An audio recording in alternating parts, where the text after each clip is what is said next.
Hello, welcome. My name is Alexis Rodriguez Camacho. I'm alongside Mori and Dean Chang. We help coordinate Theories in Action. So we just want to give you a special thanks for coming to Theories in Action and on this rainy day. So today we're going to see the roundtable Globalization, Development, and the Digital Age, which will be facilitated by Gelonia Dent, Director of the Science Center. Sorry.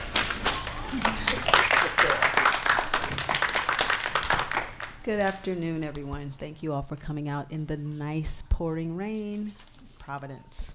Okay, I am here to moderate the discussion for this lovely panel. What I will tell you is that all of the research that will be presented today focus on China, and there are some themes that the panelists would like you to consider as they present their work so that you can formulate questions and thoughts around these themes. So the themes will be community, architecture, drugs, top-down policy, migration, and narratives of history in China. So our first speaker today is Paula Gutierrez, and the title of her talk is Explaining Variations in Violence, Civil Allyship, and Drug War Outcomes in China and Mexico. Each speaker will have 10 minutes to give their presentation.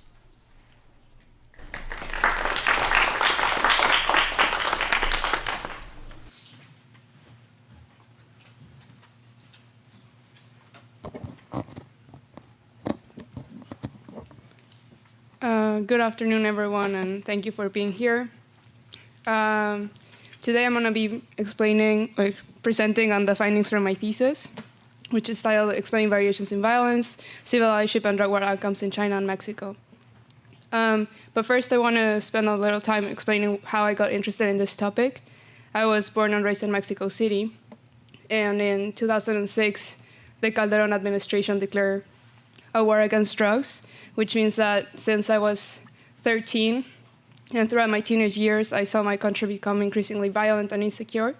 And this made me become very concerned about the effects that drug wars have upon populations and how the civil reception impacts these outcomes.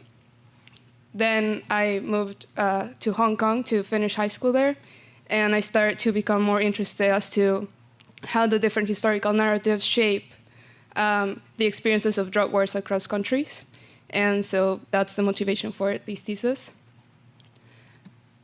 So my research puzzle was, how is it that the Mexican war on drugs has led to increases in homicide rates since the declaration of the drug war, whereas the Chinese drug war, declared in 1991, has led to sustained low homicide rates across the years? And actually, according to government statistics, these homicide rates have decreased across time.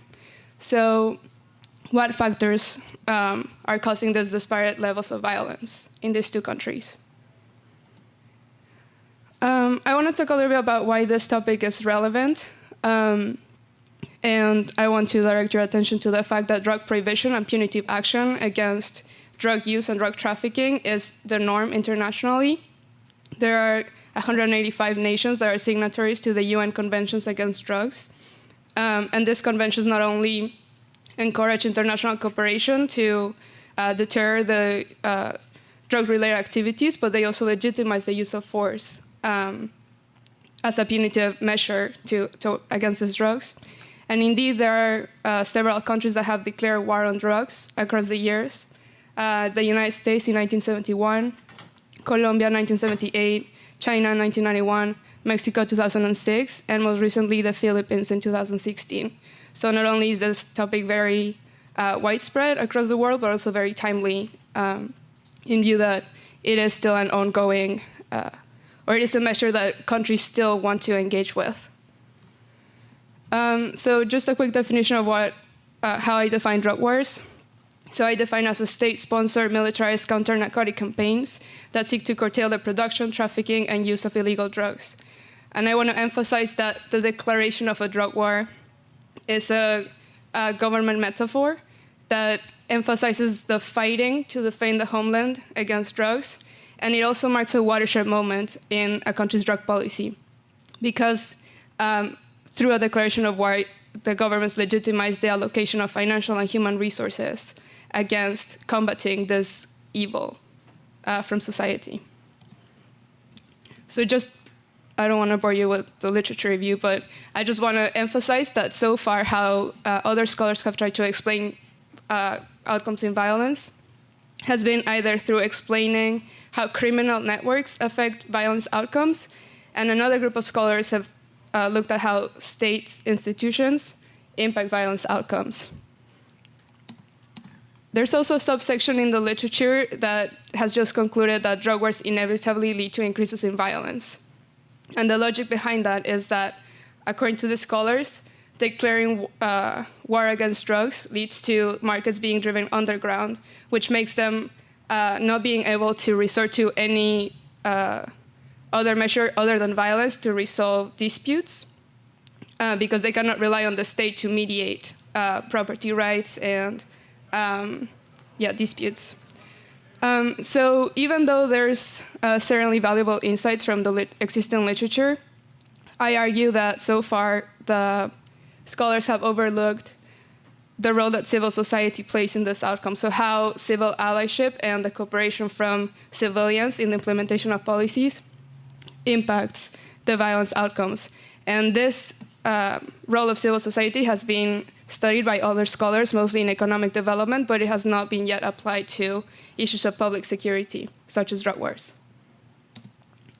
And so I decided to apply the theory of policy synergy that was developed by Peter Evans in 1996, that says that the collaboration between society and state authorities facilitates the implementation of policies, which therefore renders them more effective, in which case it will lead to less violence in drug wars. How policy synergy is achieved is by having local presence of the state across the country's territory, cooperation between the state and civil society to implement policies, and the maintenance of dialogues between government and civil society, dialogue with key interest groups from both sides. So my research question is, to what extent and in what ways does policy synergy contribute towards determining violence outcomes across drug wars? And more specifically to the case of China and Mexico, why have the homicide rates increased during the Mexican drug war but decreased during the Chinese drug war? And I argue that drug wars are going to be less violent when there is high levels of policy synergy, and they're going to be more violent when there are low levels of policy synergy. Just a quick overview of how I conducted the research. So I was looking for community-based initiatives that have emerged since the beginning of the drug wars in the two countries in relation to the drug wars. So in the case of China, it was from 1991 to the present. In the case of Mexico, 2006 to the present. And I conducted the research on two steps. So I looked at initiatives that were happening at a national level in these two countries, and then I looked at two provinces in each case study. One of the provinces was experiencing increasing violence rates over the years, and the other one was experiencing decreasing levels.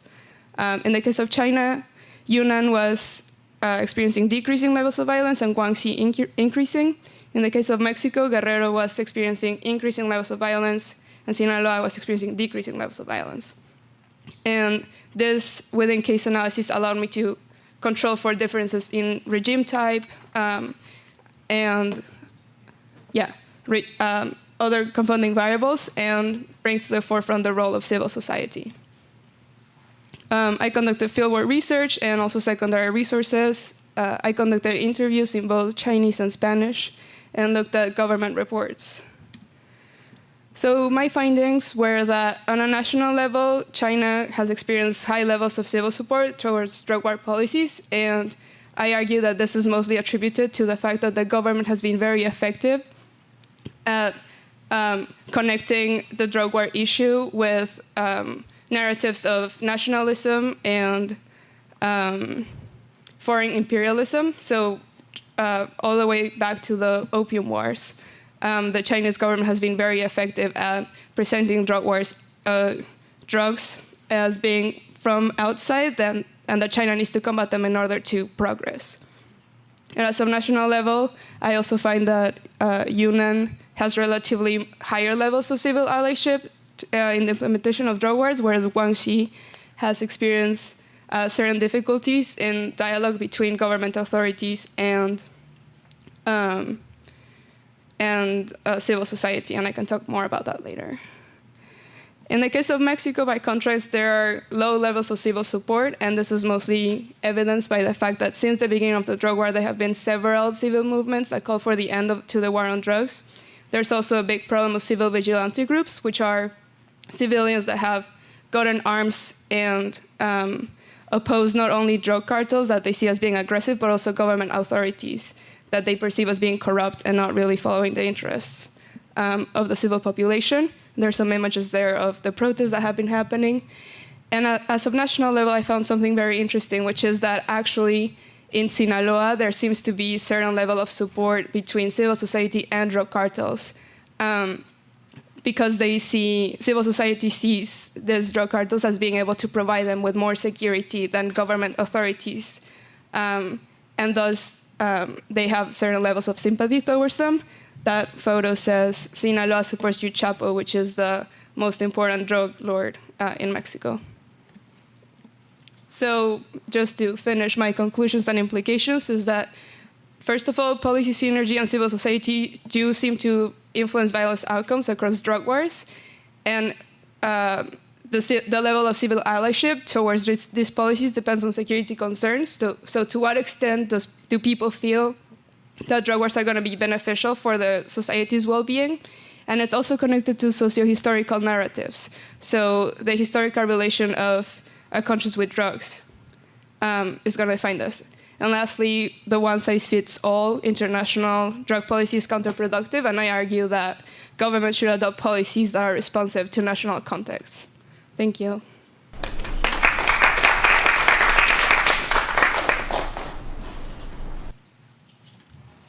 Okay, our next speaker is Andrea Zhu. The title of her talk is Ruthless, Fantasies, Infrastructural Development, and Gendered Immobility at the China-Myanmar Border.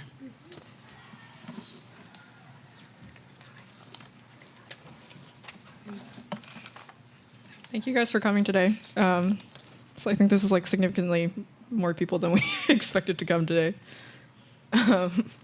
So I'm going to be presenting on research from my thesis in development studies, and the title is right there. So I think that the easiest way for me to introduce my thesis is from my two research sites, which are a small border city called Raili and a nearby village called Shenyang. And both of these are at the border between China and Myanmar in Yunnan province, which is also where Paula focused some of her analysis. And so this region has a really complicated history that I'm just going to give a very quick rundown of. The first thing to note is that this region borders the Golden Triangle, which is the second highest producing opium-producing region in the world.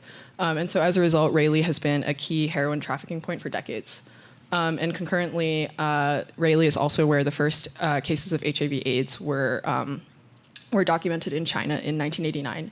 And the region had high rates of the disease going well into the 1990s. And then the last thing to note about this region is that it's home to many of China's 55 ethnic minority populations. And so since for a long time drug trafficking was one of the only viable economic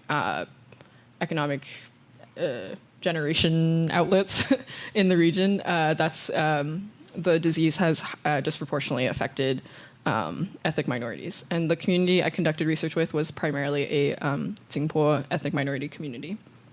But what's actually wild about this area is that Yunnan is actually now growing faster than most of China, and that's because China is using Yunnan to build trade zones and infrastructure into Southeast Asia.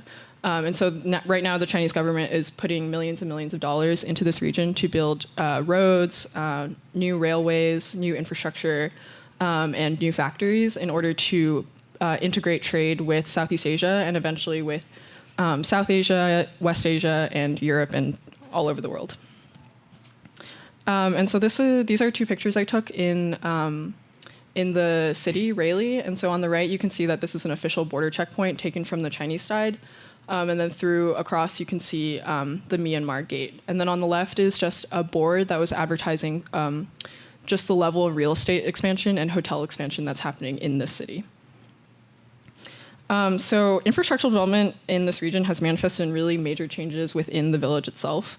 About 2 years ago, all of the villagers' flat farmland was taken to build a motorbike factory that primarily hires migrants from Myanmar across the border. And so as a result, about a third of the households in the village have used the money that the government gave them to build these really huge and crazy gated houses that I've pictured two of at the bottom. But the problem is that a lot of the families did not get all the money that the government promised. So some houses are unfinished because families can't finish paying for the construction, which I've showed in the top right.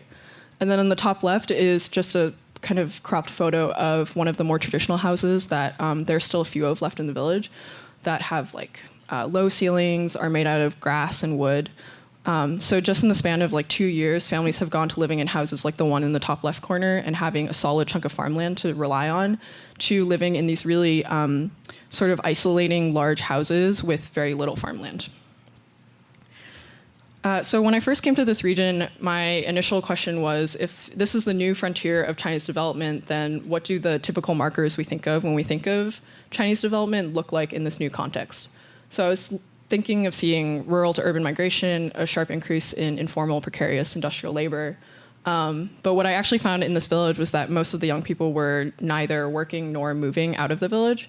And so then my question became, in a time that has been characterized as the age of migration for China, why are the youth in this rapidly developing border region so profoundly immobile? And then put more simply, this part of China is more connected than ever, and yet the people in this village are not moving. And why is that? So I don't really have time to go into this, but this is a quick overview of the literature I respond to. And mostly, I think the most tangible intervention I was making was that most of the studies on gender and migration in China look at young women who have moved to the city and are working in factories. And right now, I'm looking at young people and gender and immobility in the rural areas. So I tried out quite a few different methods, but primarily my thesis is based on 8 weeks of ethnography that I did in this village that my professor gave me access to. And what ethnography meant to me was that I would basically follow around the young people that my advisor introduced me to and just kind of do whatever it was they were doing. So that could be shopping for food in the city or going fishing. Most often it was just sitting outside and drinking and eating and talking. So what that gave me the opportunity to do is just have like these really long, meandering conversations with people that really helped to shape and change my research questions as I went along. So in writing this thesis, I focused on 3 young people or 3 case studies, 1 chapter centered around each person. And I'm going to try to run really quickly through each of these chapters, but each chapter focuses on gender. I look at imaginaries of the past and visions for the future. I look at how people are engaging with and understanding the changes in the village that have come as a result of infrastructural border development in the region. And I look at how all of that funnels into gendered immobility. So my first chapter was about this guy named Mudu. He was a part of a group of other young men in the village who moved to Guangdong after finishing middle school and worked there for 3 months in factories and then came back. And that was 3 years ago, so they haven't left or worked since then. And so I thought that was really interesting because most of the families and community members really expected them to be leaving and finding work. So in the case of Mudu, his parents left him separately when he was a child, and he's taken care of by his aunt and his grandparents. And that's actually a pretty common experience among the young people in this village, where parents are leaving and other family members are taking care of them. And so his aunt and grandparents all wanted him to leave. And in addition, other people in the village criticized him for being lazy and for not taking care of his family enough. So I was really interested in why he was deciding to stay, despite all of this criticism. And I found that he was really framing the past in these nostalgic, masculinized terms. So what I mean by that is, for example, he would talk about middle school being the best years of his life because he got to hang out with his guy friends, cut class, play video games, chase girls. And by staying in the village, he was able to retain as much of this community as possible. And the other thing to know about Mudu is that his older brother and his cousin passed away recently as well, in addition to his parents leaving. So a lot of his decision to stay was framed around the loss that is a part of the history of this community. So he said that as soon as his grandparents passed away, he would feel okay with leaving the village.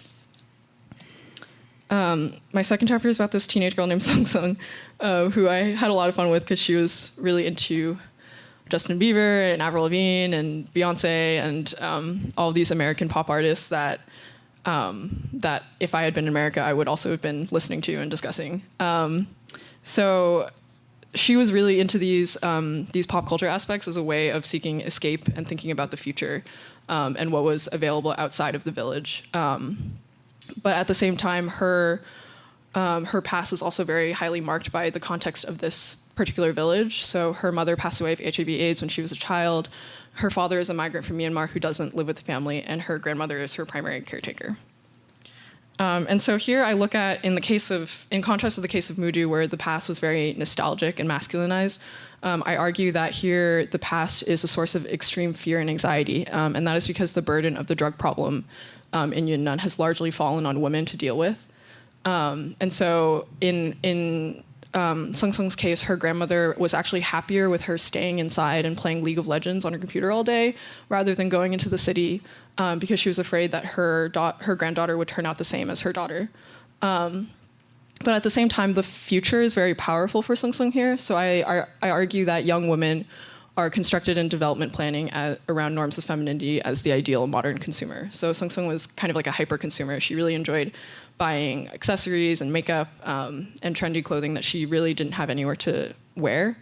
And part of that all has to do with how she was consuming all of this globalized media that was really fueling her fantasies and desires around different norms that were entering the village of heterosexual romance, material wealth, cosmetic beauty, and an escape to America. I'll go through this really quickly. So Xinhua's story is that she worked in Shenzhen as sort of like this archetypal rural to urban migrant worker, and then she came back to the village, got in a relationship, and is now living with her boyfriend's family kind of as his wife. And so I show two contrasting photos here. So one is like of her doing the housework that she spent all of her days doing.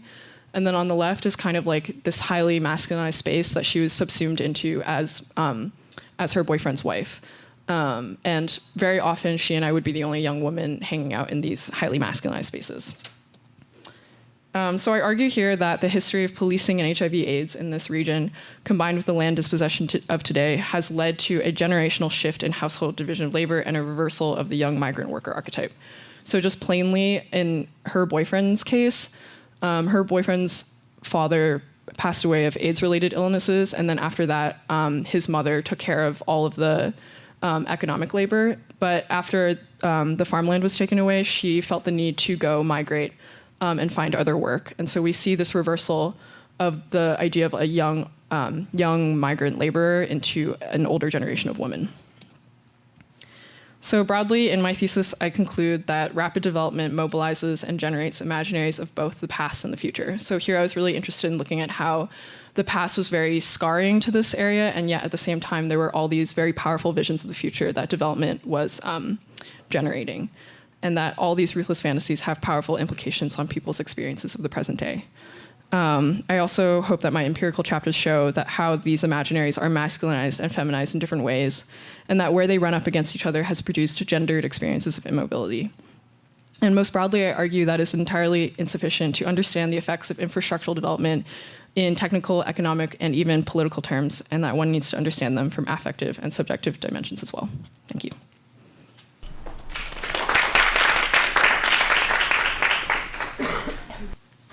Okay, our last speaker is Elaine Wang, and the title of her talk is Forbidden Cities, a Study of Degated Communities in Beijing. Thank you, everyone, for coming today.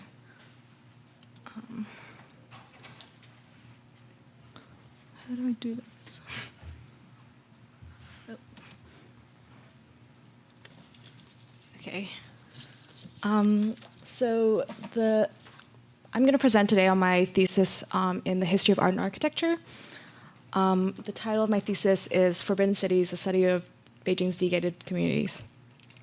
So the history of urban China is the history of the wall. In the 1920s, the architectural historian Oswald Suren made this observation of traditional China. Walls, walls, and yet again walls form the framework of every Chinese city.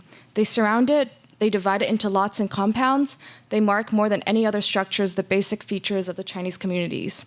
So even today, most Chinese cities retain walls from the past, from ancient courtyard homes to socialist work units. Yet the wall has also been carried through in new forms. Since the market reforms of the 1980s, the private gated community has taken over Chinese cities as a spatial instrument with deep implications. So these are some photos I took from my time in Beijing last summer. These neighborhoods often have some kind of wall or fence, and many have security guards who monitor entry. So the wealthier the community, the higher the walls, the more security guards, and the more sophisticated the surveillance systems. So many observers in academia have criticized this gated typology for its homogeneity, social spatial exclusivity, and the loss of public space. So this thesis specifically was an effort to capture a critical moment in urban China. To tackle China's urbanization problems, the top level of Chinese government met for the first time in 37 years for the Central Urban Work Conference in December of 2015. The next year, in February, China's State Council delivered a new set of urbanization guidelines, including the phasing out of gated communities. So these guidelines state no more enclosed residential compounds will be built in principle. Existing residential and corporate compounds will gradually open up so that interior roads can be put into public use, which will save land and help reallocate transport networks. So given the long history of the wall in urban China, deconstructing these walled spaces amounts to a radical rethinking of the Chinese urban model. So considering the possibilities of de-gating was the primary question for my thesis. In particular, my thesis focused on the decline of public life in gated communities and explored whether de-gating would reverse this pattern. So the main questions are, what are the effects of the wall on social interaction and urban experience? Can de-gating play a role in supporting public life in contemporary Chinese cities? And what lessons can be drawn for the design of future open communities? So specifically, I take the case of Beijing. To answer the first question, I trace Beijing's urban history, focusing on the long history of the wall. So despite the continuity of the wall, I argue that urban space and urban life has unfolded in different ways. So in the traditional city, walls produce an unfolding interior of many degrees of public, and each walled enclosure carried various forms of urban life. So on the right-hand side, you see the Siheyuan, which is the traditional wall compound, and this is the most micro level of space in the traditional city, and that's where private life occurred. And on the macro level, public and community life was centered around the Hutong alleyways, and also in various walled markets and temples. And then in the socialist city, so 1950s onwards, the Communist Party sought to bring a radical spatial transformation to the Chinese city. And during this time, the work unit emerged as a dominant spatial form. So they often took this form with a factory right next to workers' housings and like a canteen or a playground. And this is all self-contained within a walled enclosure. So therefore, private life and public life was mostly non-existent, and instead the wall kind of strengthened community life. And finally, in the last stage, since the market reforms of the 1980s, China's experienced another huge transformation. So now new housing developments have taken the form of small districts, and these districts are often walled and gated. But at the same time, like while the gated community carries through the wall that was present in the traditional socialist city, public life has evolved and now is mostly found in parks, found in commercial spaces, and the walls of the gated community have allowed private life to retreat into each individual apartment. So historically, the effect of gating has been very different. And as the urban sociologist David Bray says, it is not the walls themselves that are significant, but the social spaces that they create that are worth studying. So to return to the question of de-gating, can de-gating play a role in supporting public life? In the second part of my thesis, I interrogate the effect of gating today with case study research of an open community and a gated one. Both neighborhoods are in the central business district, highlighted here in Beijing. And the first is the Global Trade Mansion, which is a gated community. As you can see, it's closed to public access. And over here in the map, you can see in the thick black line, that's the walls that surround the community. And the second is an open neighborhood called Jianwai Soho. And here, it's been widely cited by architects and scholars as an alternative model to deal with the gated Chinese urban form. And so here you can see that the the interior streets are open to public access, and it's fully open to the public. So through semi-structured interviews with residents in each neighborhood and observational research, I examined the relationships between built environment, public space, and urban experience. So I'm going to speak a little bit about my findings. So first, my research showed that community life and public life was weak in both neighborhoods. So this is the gated community, and I hardly saw anyone really interacting with each other during the day. And this is the gated community, the open community, and there was hardly anyone talking with each other. So this is perhaps expected, given the vast changes that Beijing has undergone in recent years. For one, the scale of rural to urban migration has been unprecedented, and my interviews revealed that there was a tension between migrants and old Beijingers. So this dynamic itself is not conducive to community interaction. And second, in the transition to a market economy, the nature of housing has transformed from a welfare good to a commodity. So I think my interviews revealed that most people were not really seeking a strong neighborhood life when they were looking at housing, but rather they were more concerned with solar orientation, the facilities in the neighborhood, and transit accessibility.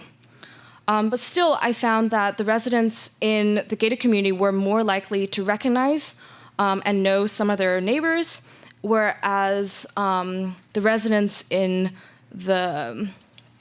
whereas there was more public life in the open community. So there are two main points that I want to make in my presentation. And the first is that gatedness is not the same as privacy. Based on past studies, I originally thought that walls and gates would completely destroy any kind of public life or social interaction. But this effect was not entirely observed. So while the walls of the gated community closed the neighborhood off from the street and the outside city, there was still a degree of social interaction within the neighborhood. Especially at night, we'd often see residents turn the courtyard into their own private or their own living room, and they would dance, they would walk around, and children would play.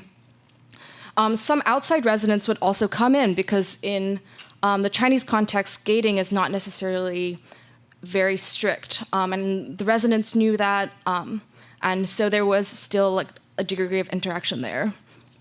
So instead of delineating a strict line between public and private, the wall creates a deeper layer of space for other forms of interaction. And the second point I want to make is that openness is not the same as publicness. I thought that the presence of open space itself would naturally encourage public life, and in some ways this is true. In Jianwai Soho, the interior streets are openly connected to the wider street network, and therefore it houses more street life and more commercial activity, and there is some kind of public interaction that is non-existent in the gated community. But still, my research found that very few residents or visitors utilize this space for interaction, and while there were semblances of a public life, it was mostly experienced passively as strangers in the presence of other strangers. And there were huge limits on public life too. In fact, I counted a lot more methods of surveillance in the open community than the gated one, and despite their similar size. So despite this facade of publicness, the open community operates as a space of exclusion against undesired activities and people, and there is no genuine public space here. Therefore, there is an important distinction to make While open space has a tendency towards developing into public space, it is not public space itself. So overall, my findings suggest that de-gating alone is not enough to support a vibrant urban life. The quality of public life is dependent on public and not just open space. If de-gating will produce more open space in the city, it is essential to consider how these spaces can thoughtfully evolve to support public life. And in my thesis, I suggest that this requires open green spaces, active programming, and spaces that allow commerce to flourish. And last, I argue that it's critical to make a distinction between community life and public life. While there is an overlap between the two, they sometimes work at odds to one another. And with the question of de-gating, community life is often at risk, and both are essential to urban life. So finally, moving forward, many people doubt that implementation is likely. In the interviews for this thesis, most people expressed doubt as to whether or not the government would actually carry this through. A lot of people were really riled up by this guideline. In fact, when I visited Beijing last summer, a new turnstile gate was installed outside of my apartment. And I mentioned this in a conversation with a friend of mine who's an urban planner in Beijing, and she explained to me, the wording of the guideline is no longer build gated community in principle. I think it is quite a soft recommendation rather than a command. Still, the recent guideline signals a growing desire to create cities that are thoughtfully designed and implemented. Many people are now beginning to think beyond China's gates, but there is much more research to do to understand what the future Chinese city could look like. My thesis suggests that de-gating is not enough. Thank you.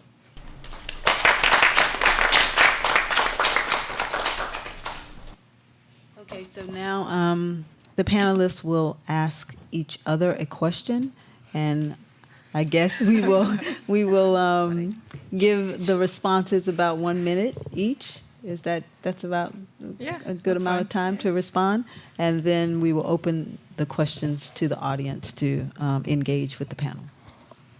So, who would like to start? I can start. Okay. Wait, so I ask one of you a question and then you answer, or should I ask one-on-one? Up to you. Okay, well.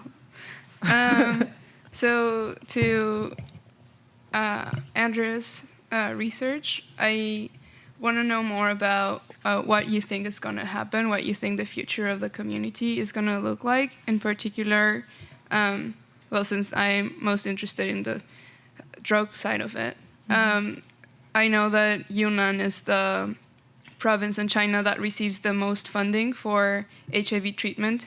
And so what if you observed any effects of the HIV treatment in the population and what you think is going to happen? And to Elaine, so I was curious to hear more about if you talked to residents in the de-gated communities and what led them to want to live in a de-gated community as opposed to a gated community, and how that played into what you argue was the historical narrative that China works around walled communities. Thank you. I can start. So there are really interesting synergies between my research and Paula's. What was interesting to me is that I didn't do as much of like the macro level policy research as you did. I was only on the ground in the community. And I found that the effects of all of that HIV/AIDS treatment and funding has been felt in some way, in the sense that there's kind of been like a lull for 10 years in the epidemic. And so the loss has really been felt in this older generation of like 40 to 50-year-old men. But now what the community is really worried about is that with all of this immobility and stagnation that I've talked about in my thesis, that the young men as well as young women will be drawn into drugs that are still coming across from the border. And so actually a lot of the people in the village, especially in the older generation, were speculating that all the young people were using. And they were also especially worried that whereas the previous epidemic was more affecting men who were using drugs, that now there's this moral panic around women using drugs, which is used as a way to demonstrate that this drug problem is going to be more serious and more different from what it was before. All right, and why did people live in the open community? Well, the open community that I chose is very rare to find in Beijing. And it's part of a new movement to redevelop their central business district to make it more global. And so in making it more global, they hired a lot of international architects to move in. That's not really answering the question. And these architects have started to bring in new ways of thinking about building. So the architect for the open community is Riken Yamamoto, and he envisioned like a city that was fully. He envisions this neighborhood as like a cell of a city that is open, that's like connected with the rest of the city, and so thinking that. A lot of the residents chose to live in this neighborhood because of these international architects. The presence of the international architects have made this neighborhood like the downtown of Beijing, and there is a kind of glamour associated with living in the central business district. Yeah. I can ask. Yeah. For Elaine, you mentioned that you mentioned tension between migrants from rural areas and native Beijingers in your presentation, which is obviously a really big issue. I just wanted to give you an opportunity to talk about that further and how it relates to your research, especially in the sense that like migrants tend to live at the really far margins in Beijing, whereas the native people tend to live in the center. And so how would degating kind of affect that distribution of people and communities? And then for Paula, so in the community where I was doing research, there's a pretty long history of like state-imposed violence and surveillance. And so in the time that I was there, the local government actually came in and forced everyone there to take a urine test. And they were using that to determine who would get sent to jail. And so I was wondering if you could kind of differentiate, or like where you see the line being crossed between like community involvement or civil society and state partnerships versus like the state imposing power and violence all the way down to the ground in local communities. And is it possible, I know you talked about when we met that there was this kind of program where the state was encouraging community members to report on each other, and whether you think there's any potential there for actually having a fracturing effect on communities. Okay, so in response to your question, I'm not too sure how degating would affect the relationship between the migrant and the old Beijinger. From the interviews that we conducted, you're right that the migrants often live in the outskirts of Beijing, whereas old Beijingers live in the central city. But in the central business district, I think the case is a little different. And most of the housing units owned in both of the communities were mostly migrants. But they were from a different class of migrants, too, so that's also an important distinction to make. I'm not too sure how degating would affect that. I assume that, I'm not too sure. Okay.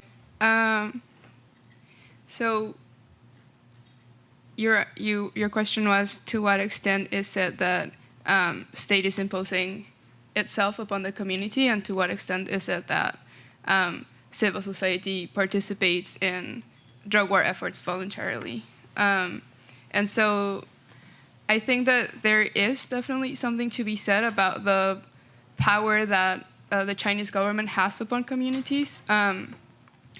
In terms of the Chinese government has a very punitive and aggressive stance against the use and trafficking of drugs. And that is seen in, so there's basically 3 stages of drug use rehabilitation. There's a voluntary stage, there's a compulsory stage in which the government forces people to go to these rehab programs, and then if there's another, if they decay again, then they're forced into rehabilitation through labor, which are labor camps, which there's a lot of the literature that criticizes these programs, understandably. Like, And I think that's a very worrying part of it. However, what I also found in my thesis is that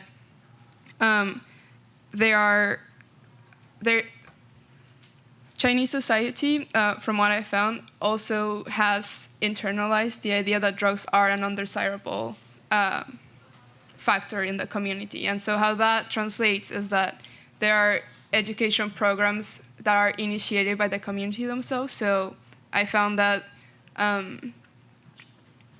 basically elementary and secondary school teachers would communicate with parents in order to enforce these prevention programs upon young people, but not only in the school, but also in the household. And they would rely on this narrative that that these are evil substances. And that was something that was accepted widespread among the community. And then the other factor that leads me to conclude that there is some genuine civil understanding that the community needs to work against the use of drugs was that there's been like an actualization of the Baojia system, which is the community policing efforts that has been present since the imperial ages. And so how that works in now is that there are community leaders that are mostly either elders or teachers, and like heads of families, and they meet every so often to revise how the previous drug addicts are doing. And so how they do it is like there's no police presence in those events. It's society that is surveilling the population.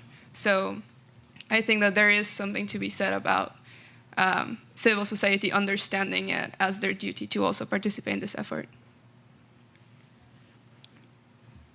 Okay. Sorry. Yeah. I really like what you said about the Baojia system, because that's something that came up in my research too, because there is a very spatial aspect to it. The Baojia system was also based in the map that I showed earlier of the traditional city plan. So I really like that point. I was wondering how you were able to measure the community initiatives within each province. Could you speak more to that?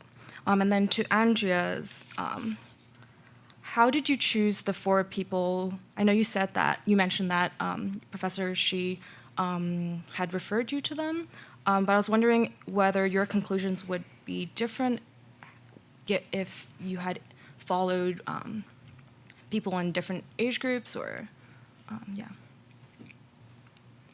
Want to go first, or should I? You can go first. So I picked my 3 people that I focused each chapter on based on who I spent the most time with, because I felt like I could do a deeper ethnography and have a more complex and multidimensional writing around their lives and understanding through those people. But I also did make connections between these 3 people and their generation at large in this village and in the region. So it wasn't like I was only talking about these 3 people. Mm-hmm. And I was looking at the young people in particular because of this paradigm that I was questioning, which is that so much of the rural to urban migration happening in China is largely young people, and especially young women. And so what I was finding was that this was absolutely not the case in the village. And so that's kind of what piqued my interest. About the within case analysis, so I'm going to talk more about the case of China, because that seems to be more relevant to what we're talking about. Talk about Mexico, too. Okay. But I'll go into China first, briefly. So basically, the reason why I decided to do a within case analysis was because I think it is true that the risk of comparing Mexico against China is that the government types and the government methods are extremely different between the two. And when you look at 2 provinces within the same state, then you are correcting for these confounding factors, such as different governments.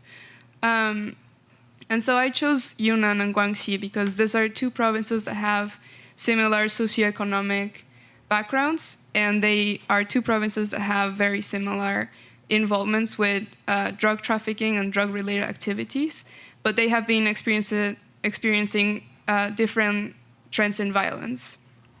And so what I found in comparing these two provinces is that I talk particularly about this initiative that is taking place in Yunnan, which is an initiative where they set up this village that people that have been recently rehabilitated from drug problems, they've been released from drug problems, but then they move into this village where they start learning professional skills. Particularly, they make jewelry. And through making jewelry and selling jewelry, they pay for their stay in these villages.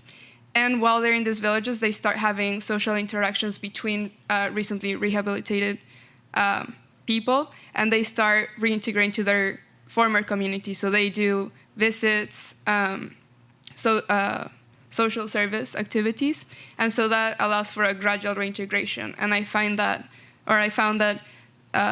that indicates a wider kind of supportive net from the community that is leading to not only dealing with the drug problem, but also reintegrating these people into the community. And on the other hand, in the case of Guangxi, which is increasing violence, I found that there has been problems in communication between government authorities and civil society groups that have actually led to various civil society groups being excluded from the drug war efforts. In particular, I found that, so in China, there's like this, I don't know if it's a tradition, but it's definitely a trend that HIV positive people participate in prevention campaigns, and then they go in and then they talk about their experiences, and that's supposed to, or I guess like the goal for that is to encourage people to come forward to people that have passed through similar experiences, and in that way engage with the counter-narcotic efforts. But in the case of Guangxi, because of government disagreements, they have been excluded from these initiatives, which I argue means that there's less level of civil allyship with the government, which means there's less levels of policy synergy, which I argue influences the effectiveness of these policies being implemented. So does anyone have any questions for our panelists based on all the information that they've given you about their work and comparing the works?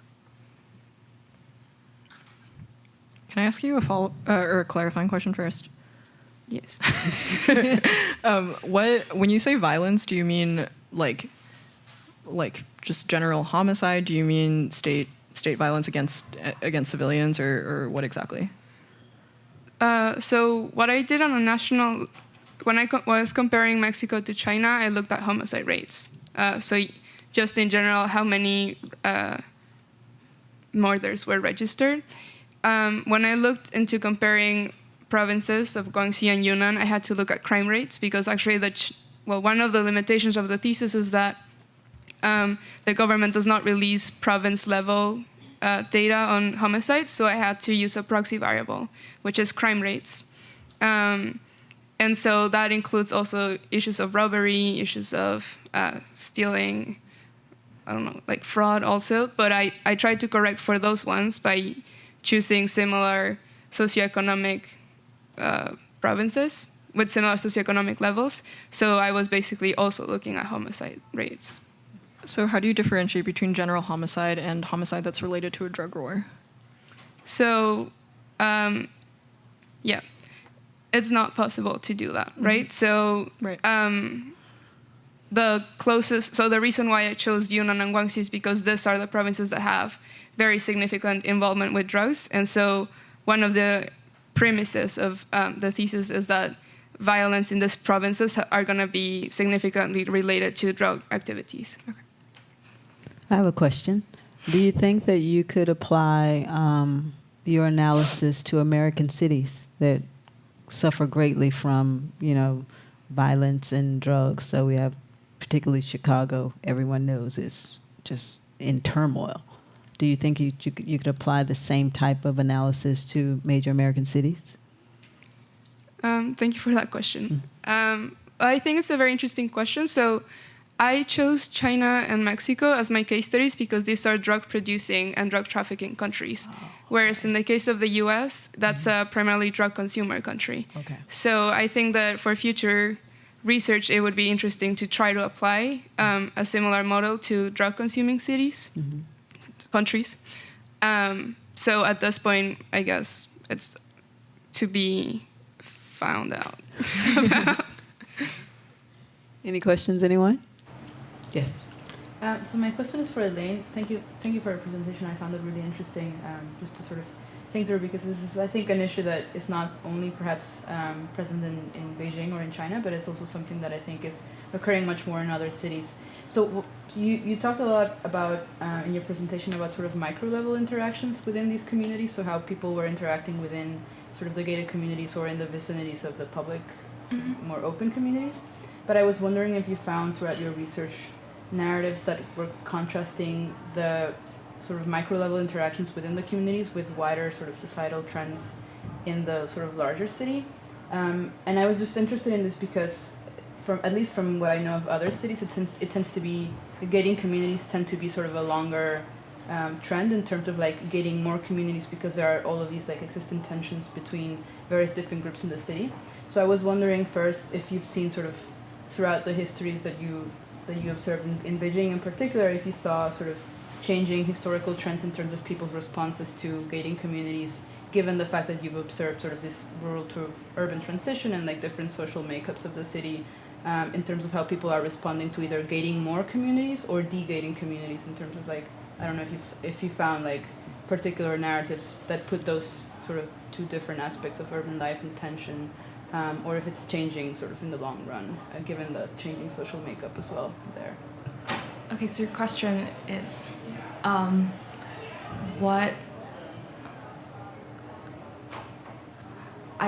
my thesis focuses on the micro, what is happening on the macro level? Yeah, so I was just wondering, because you were talking to people in those communities, first, what's the trend generally in Beijing or in China, if it's like to de-gate communities or continue gating communities, right? And second, like given sort of the changing historical social makeup of the city, if you found narratives in the people that you interviewed that sort of bring those like tensions between the small gated communities to larger city trends just in general, given that social makeup. Okay. So yeah, from my research, I think that the trend is to keep on gating communities, especially with the privatization of housing. I think people, especially after the socialist years, like want the sense of my house, my space, this is mine, I'm gonna gate it. So I think that's the general trend, and despite the recent guidelines, I think that people are gonna push back very hard on it. In terms of wider city trends, in my thesis, I argue that urban space in China is becoming more like the West, in that public life is no longer this micro level thing that exists within a neighborhood, but rather you find it in green spaces and open spaces of the city and commercial space, and that is a very Western idea of what public space should be. If you think of like the Roman city, most people conducted their urban life in plazas, the agora, the square. And I think that's increasingly what you would see in a Chinese city. Yeah. Go ahead. Yeah. This question is specifically for Paula, but I think there's some, I'd be interested in hearing your thoughts on this too, considering the sort of unique parts of your projects. And so I was thinking about how you were talking about the allyship between civil society and the state in terms of the drug war, and I was thinking about how you see that related to the sort of historical development of the state, as well as civil society, in relation to, I think, colonialism specifically. I don't know as much about China and Beijing, but sort of in terms of Mexico, right, thinking about the colonial history and how civil society is something that has a particular relationship to the indigenous people. And so that would seem to create a troubled relationship to what civil society is supposed to mean in this context. Sorry. So I guess I'd be interested in hearing more about how you conceptualize that. Yeah, I just didn't hear the part of the indigenous people and civil society. Oh yeah, so I guess I'm more asking how do you view a heterogeneity within how civil society is constructed, and then how that relates to the allyship between civil society and the state? Because it seems like there would be a heterogeneity, especially in Mexico, considering its status as a part of a larger history of colonialism. Yeah. So if I'm understanding your question correctly, and if not, I can rephrase. But I think that, I don't want to have the misunderstanding that civil society in Mexico is not strong. I would argue actually the opposite, in terms that what I found in my thesis is that there has been very strong movements from civil society in opposition to the drug war, right? So, and I don't have my slides anymore, but there have been numerous movements that have been rising against this level of violence. And in terms of how inclusive these movements are, I think that another very important part that I wanted to emphasize is that there has been a rise of civil vigilante groups in the rural areas of Mexico City. So what that means is that farmers and peasants, they buy arms, and they use these arms to oppose drug cartels and what they perceive to be corrupt authorities. And so I think that even though maybe there's an argument to be made that there are different sectors of civil society that are acting in different ways. On the one hand, there would be the rural residents of Mexico that are taking certain measures towards these policies, and then on the other hand, there would be the urban areas that are taking different measures. I would still argue that overall there is a strong civil society in Mexico. In terms of, I don't know, does that answer the question to some extent? Sure, yeah. I mean, I'm just thinking about, because the way that you're talking about civil society has it have a sort of particular one voice sort of thing. Right. And so that's what I'm sort of asking about, how that heterogeneity plays out, particularly because of the histories of violence that go into making civil society be strong, as you said. Right. Well, and then I think that the other thing that I also want to direct the attention to, and I'm not sure what the implications are, but Mexico is certainly a country that has ethnically diverse population, but so does China. China has, is it 52, 50? 55. 55 ethnic minorities. And as in Mexico, they have different ways of organizing themselves. They have, and I think that is something that is definitely interesting to research more on. But I think that in terms of heterogeneity, China also has significant levels of heterogeneity. I can talk about that further if you are interested. In the context of China, I think that the idea of colonialization has interesting applications internally. So the socialist government, when they came to power, did this whole process where they categorized different ethnic minorities within China. So they actually imposed a classification system on different ethnic groups in China. And so actually the ethnic group that I was doing research with is ethno-linguistically tied to groups across the border, which kind of speaks to how these nation-state categorizations really impose themselves on ethnic groups. And I think that definitely has created uneasy relationships between, especially rural ethnic communities in this region with the local government. So there was a pretty high level of distrust, actually, in the community where I was towards the local government, and they were pretty aware that they didn't have a choice in their farmland getting taken. They didn't have a choice in who was being determined as drug users and not, and other things like that. But at the same time, I think that ethnic minorities right now in China are being used as a way to sort of define what the nation is. So now there's an increasing effort for the nation to be considered multi-ethnic and diverse. And so now there's a greater effort to incorporate ethnic minorities. And so now we see these sort of very top-down efforts to develop these areas that are having adverse effects, I would say. Any other questions? One. I think I have one question for Andrea and one for Paula. So for Paula, I'm interested in hearing you talk a little bit more about the intent of the government in each case that you studied, and what I mean by that is with the Chinese government, for instance, was it a really deliberate effort on their part to reach out to civil society groups, or I guess I understand that in China, civil society, in some senses, is also like an extension of government rather than like a bottom-up civil society as we would think of here in America. And is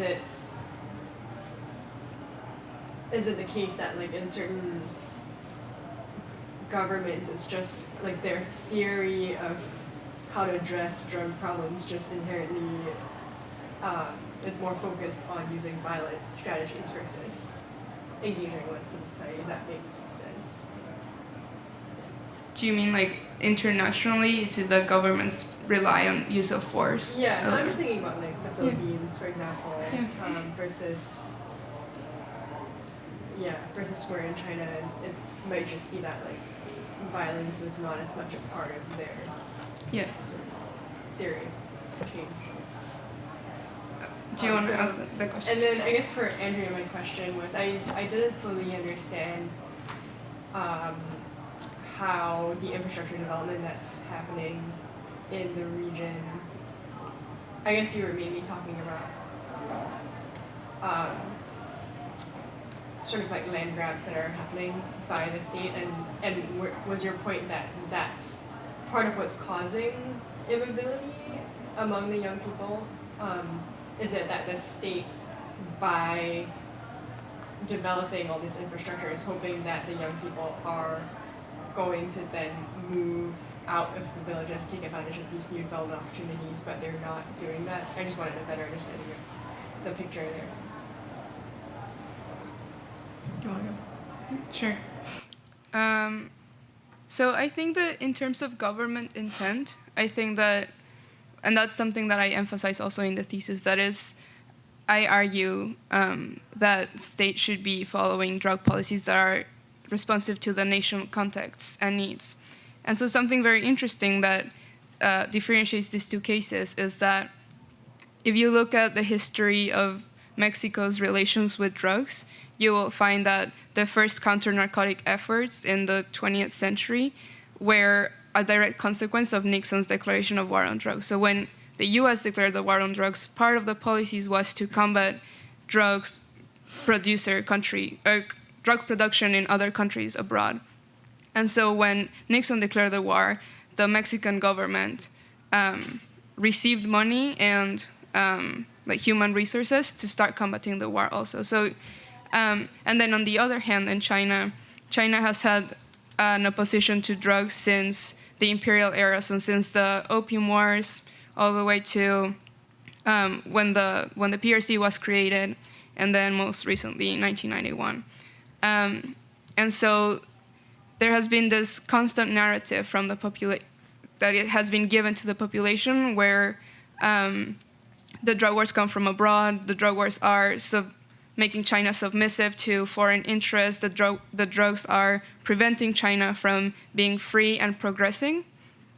And I think that the government has very successfully capitalized on that discourse to present this drug war as a policy that is in the interest of the country itself. Whereas in the case of Mexico, there has always been this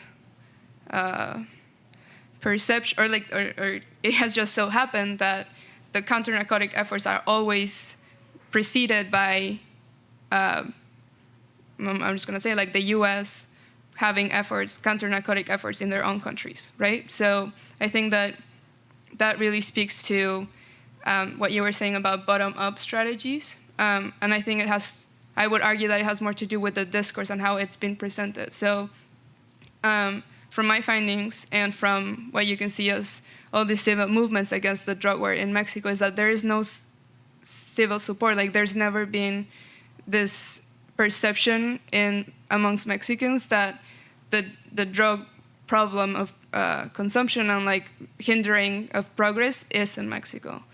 And in terms of the Philippines, just to mention that really quickly, I think that that's something that is really interesting, right? Because in what you're seeing in the Philippines is that civilians are participating in extrajudicial killings.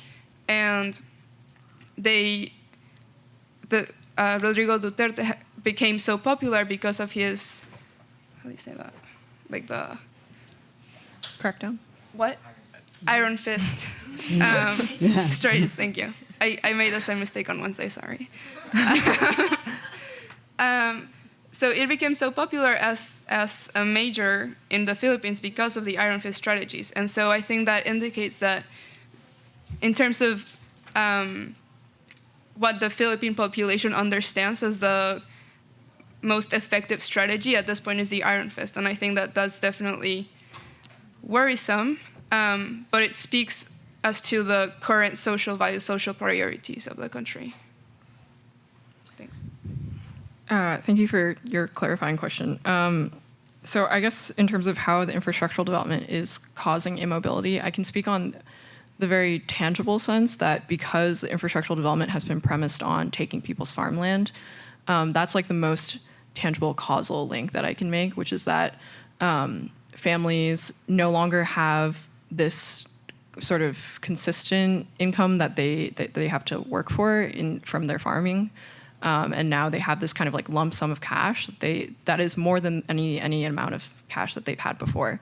And so that's what's most tangibly causing young people to not really feel any pressure or incentive to leave their communities to find work, because there's no immediate need.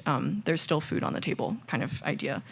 But then I think my thesis is kind of trying to reach for the intangible and sort of subjective sense, in that I think that infrastructural development is promising more mobility and promising the ability to move and change your social standing, change your life. But it's very much in tension with, if not outright contradiction with, the ways that people are remembering their past. And so in the case of Sung Sung, like she very much feels drawn to these newly paved roads and these new opportunities to go to cities that are very far away from hers. But there's still this lingering sense that within her family that if she leaves, then she'll be lost to HIV/AIDS or to drugs or whatever cosmopolitan living that they're imagining there. And so I kind of tried to understand how both the tangible aspect and the intangible are working there. Okay. Any other questions? Go. I came in late, so this may have already been asked, but do you think legalization would enable more control? Just to, quite dramatically, just across the board legalization, and governments would have the ability to control it more instead of creating this underworld. Right. So I think that so something that I concluded in my thesis is that the one-size-fits-all strategy of international drug policy is not being effective.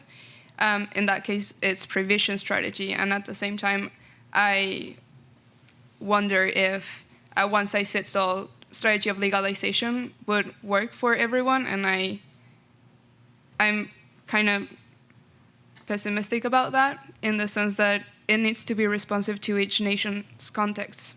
Or drug policy should be responsive to each nation's context.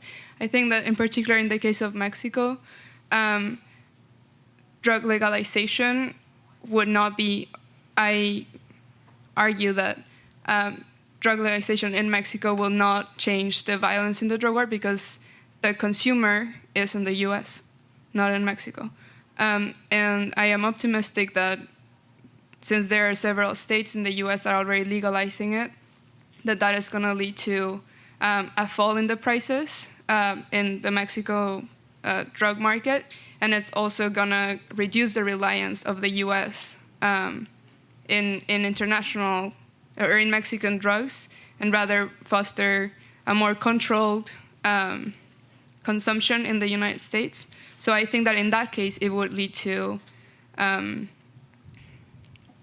hopefully it would lead to reduction on the violence because of the profitability of the market. In the case of China, by contrast, I think that so China has drug production, opium drug production, but it's mostly a drug trafficking country, and it comes from the Golden Triangle. And so what has been happening there is also harm reduction strategies, which means that in Thailand they are doing. So the government gives farmers money in order to change the drug crops into legal crops, and that has shown to be effective in terms of the well-being of the farmers, in terms of how much money they have to live, and there's also more drug control. Excuse me. Mm-hmm. So I think that it's a case-by-case scenario. I think that in some places legalization would help. In other cases, I think their focus should be more on human rights surveillance of human rights and harm reduction strategies. Yep. Okay. Did that answer the question? It did, but it just raised another question in my mind. Okay. Something that we concentrate so much on chemicals that I think we may be losing sight of the psychological. I really don't know what you can do with that. Of drug consumption? Yes, the psychology of habit, for example, and consuming anything. Yeah, no, and I think that when I say legalization and harm reduction strategies, like, I don't mean to say that let's free the market and let people just consume as much as what they want. On the contrary, I think that one of the benefits of legalizing drugs is that it allows for the market to go above the ground, which allows for more control and more. It's how do I explain this? It's like alcohol, right? So you can tax it, you can check for legal age, you can check for more education programs that are telling people how to be more responsible in their consumption. And I think that if you don't legalize it, then people cannot come forward because they are met with incarceration instead of getting help. And I think, when I say legalization or harm reduction, it includes looking after the psychological prevention and treatment of consumers. You have one more? So this will be the last question. All right. Have you contrasted the situation in Mexico with the situation in Portugal, say? In Portugal? As I understand it, Portugal tends to treat it more as a medical problem instead of a criminal problem. Right. So Portugal, and let me get this straight. Uruguay, to some extent, Spain and the Netherlands are countries that have taken alternative drug policies, drug strategies. And from what I've read from the other studies is that legalizing marijuana is not leading to increasing in consumption significantly, which is something that is very positive, right? Because it suggests that consumers are gonna do it either if it's legal or illegal, and people are less drawn into it, right? Which is one of the things that people that don't want to legalize marijuana argue, that more people are gonna want to consume marijuana, which doesn't seem to be the case in Portugal. So I think that's very encouraging. The problem with, I would argue that one of the things that are hindering Mexico from adopting similar strategies is that again, consumers are not in Mexico primarily, they're in the States. And at this point, it's so profitable that it just, and the government is so invested in this policy that I don't really know when it would start considering alternative trends. But, it's working in Portugal, it's working in Spain, so, yeah. Okay. Well, it's 5:29, and we are exactly on time for ending. Let's please thank the panel. And congratulations.